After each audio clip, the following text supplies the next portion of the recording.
You are never gonna believe what we picked up this. Guys, what is going on? Happy Friday. I hope everyone is doing fantastic.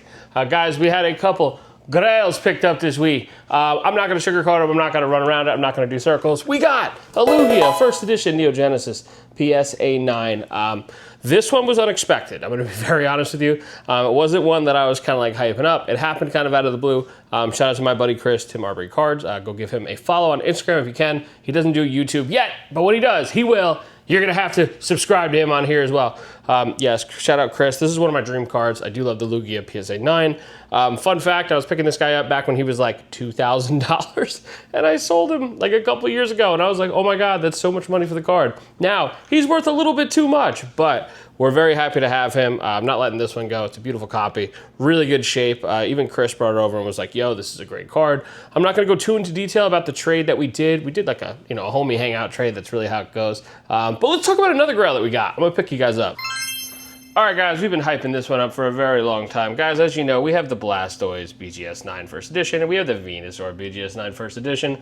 Where did the 8.5 go, guys? It is officially a BGS 9 First Edition Charizard. Shout out my homie Brian. I don't really feel like taking it out of that case, so I'm not going to, but I opened it up for you guys.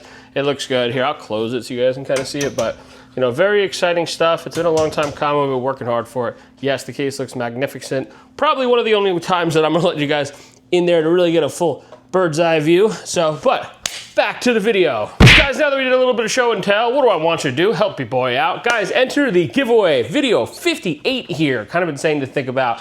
Guys, it's a Charizard deck. A little, what is it? Cosmos Hollow. No, Cracked Ice. Cracked Ice Hollow. Guys, go ahead and enter. Jump in there. Do what you want with it. Grade the Charizard. Sell the deck. I don't really care what you do. It's a fun item. Enjoy it. How do you enter the giveaway? Go ahead and like a video between video 51 and 60. And what else do I want you to do? Comment on a video, it really helps me out. But subscribe, please. Thank you, guys. I appreciate you. Good luck in the giveaway. I love you guys. All right, guys, now that we got through the whole rant and the ramble and the show and tell and the fun, what's today's video about?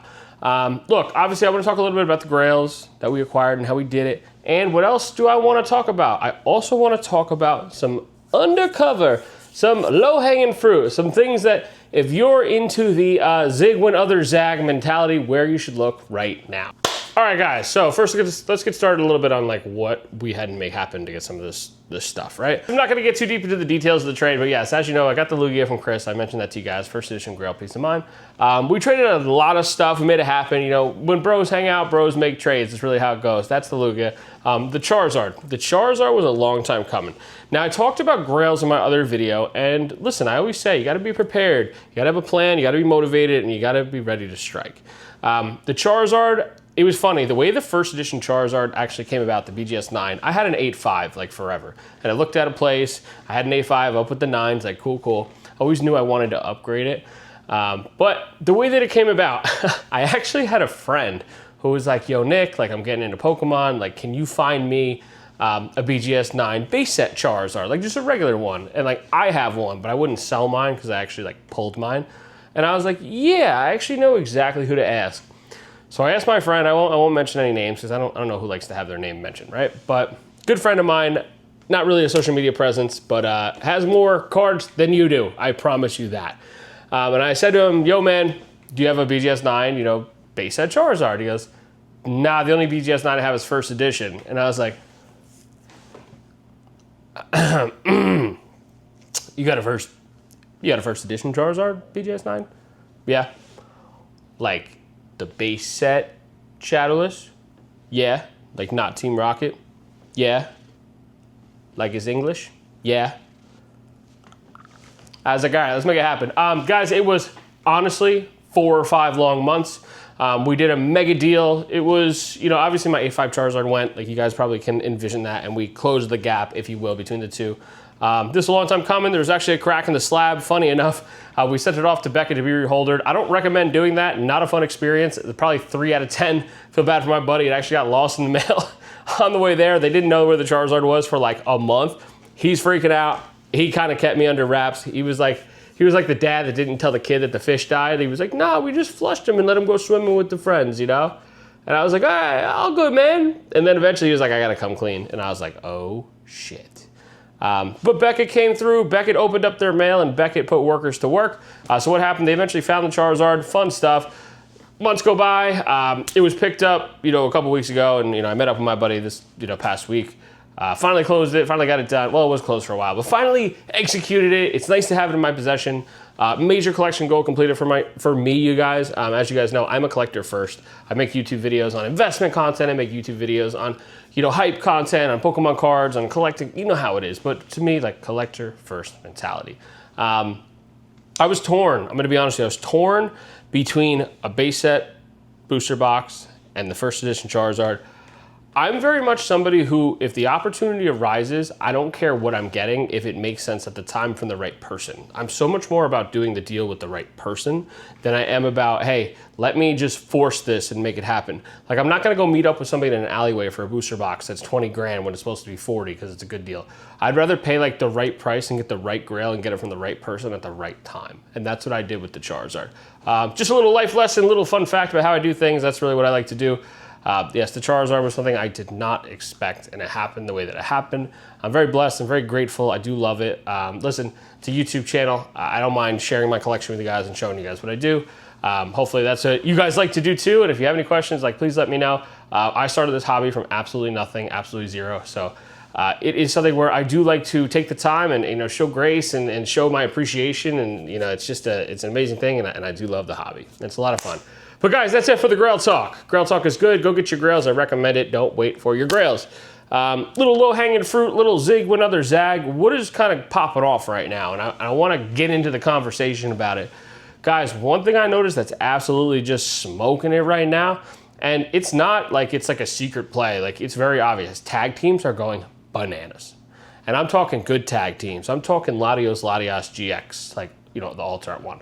I'm talking the Magikarp Wailord GX, the Alt-Art one. Like, these bigger, the Gengar, Mimikyu GX, like, you get what I'm saying? Like, these bigger tag teams, like, look at the Sylveon Guard, I said it backwards in in a clip, you'll see, the Gardevoir Sylveon GX, the Alt-Art from Unbroken Bonds, like, selling for $7,000, $8,000, $9,000. Guys, I couldn't move those for $300 in a PSA 10 a couple years ago, and now they are going bananas. So, what does this tell us we should probably do? Guys, I'm going to be very honest. The gap between a PSA 10 of some of the lower end arts and the higher end arts is a very, very large gap. Look at some of the smaller tag team GXs that are in 10s. Look at some of the smaller raw ones. And what I'm going to recommend is, hey, let's start to kind of get the lower ones that people aren't really necessarily looking at. If you've ever seen the Gardevoir Sylveon GX, the lower end one from Unbroken Bonds that isn't the Alt-Art one, it is beautiful and it is very nice. I'll put it up on the screen here somewhere. But my recommendation is, I really think this gap is just so large between the lower end ones and the higher end Alt-Arts. Like, if you look at some of the Sword and Shield Vs, like full art Vs compared to the Alt V Maxes, it's a large gap as well, right? And this is where I'm going to kind of tell you, like, I think the Sun and Moon lower end ones are going to pop kind of soon. You see, look at the full art, like, I don't want to, I'm not getting off topic, it's just like, you see where my brain kind of goes. Look at some of these full arts from X and Y. Guys, these are $200, $300 10s, like $100 10s, and now they're like $10,000 10s. So, appreciate the art. Pokemon's about art. Don't look always at rarity. Look at nice, look at beautiful card, look at population. Think about it. Some of these, lower end GXs weren't getting graded because people are just grading the higher end ones. Now it's harder to hit 10s on the GXs. I have like a Blastoise Piplup hit a 9, the GX, the lower one from Cosmic Eclipse. I had the Venusaur Celebi hit like an 8, I forget what that one's from, but I was like, an 8, really? So I wouldn't say that they're necessarily like so easy to grade. I would say that the PSA 10s and some of these lower end Sun and Moon GX ones are really like screaming at us right now. Sword and Shield Vs, like I was talking to Plumber's the one that really pushes this on me, right? And I have to give him his flowers in this sense. He's the one that's like, yo, you should do this. I don't really have many yet, but it is a plan that I'm going to start going for soon.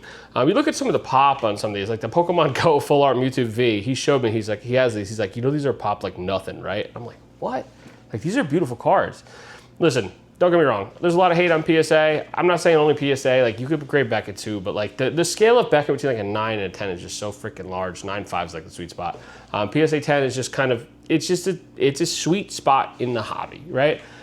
PSA 10 of the full art Vs. I'm not telling you to go get tagged. Not yet. We're not ready. Not telling you to go get CGC. Although I do like CGC pristine 10s over any other slab in the hobby besides a Beckett 10 or Black Label. To be quite honest with you, I do love a CGC pristine 10.